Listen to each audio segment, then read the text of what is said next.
السلام عليكم ورحمة الله وبركاته. ازيكم يا احبابي؟ كل سنة وانتم طيبين. بقالنا فترة ما نزلناش فيديوهات كظروف.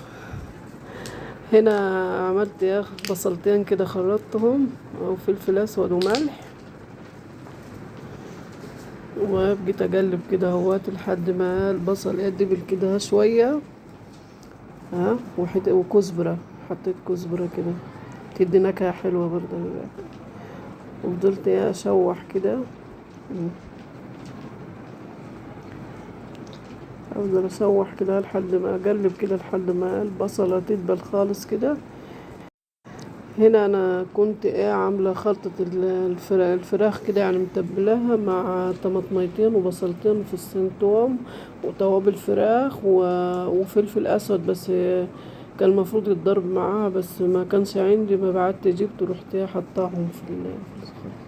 وجيت هنا بعد ما البصلة دبلت شوية وعملت كده شوية، حطيت فيها الفراخ، شوحتها شوية، فضلت اشوح فيها كده يعني. اشوح، بقيت اقلب كده لحد ما تعمل كده،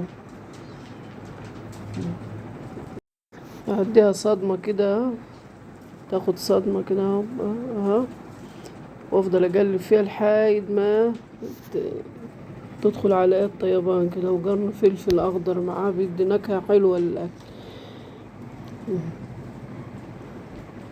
وافضل ما تدخل على الطيبان كده. ايوه، هنا بقى كنت مخرطة البطاطس وغسلاهم وتاخد تشويحة معاهم. افضل اشوح، افضل اقلب واشوح كده، تاخد يعني تشويحة بسيطة كده.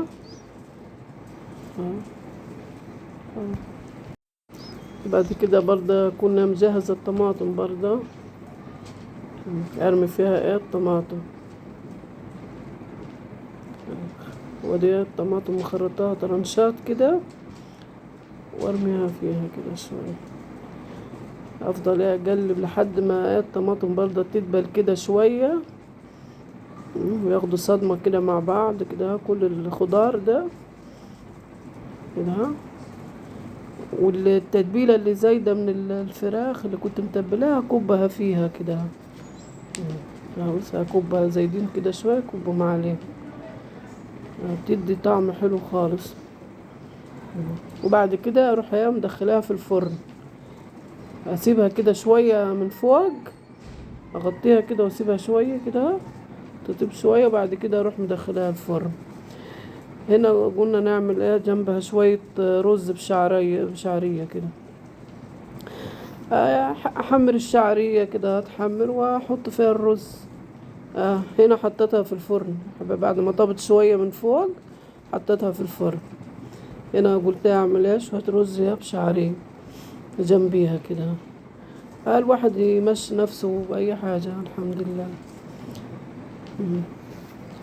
عملت شوية الرز دول يتفلفلوا كده شوية، وبعد كده زودهم بمية مغلية كده،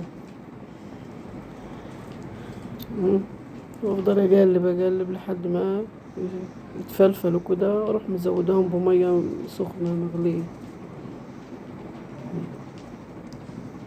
واحط له ملح على حسب ما.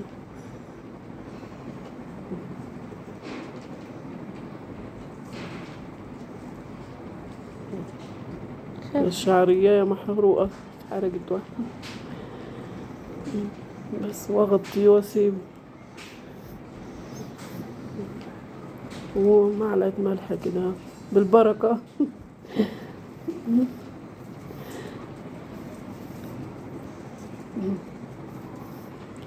هنا بس كان الرز هسه قرب دخل على السوا. بعد ما الصينية طلعت من الفرن والرز طاب والرز والسلطة هاي، وكان فطرنا.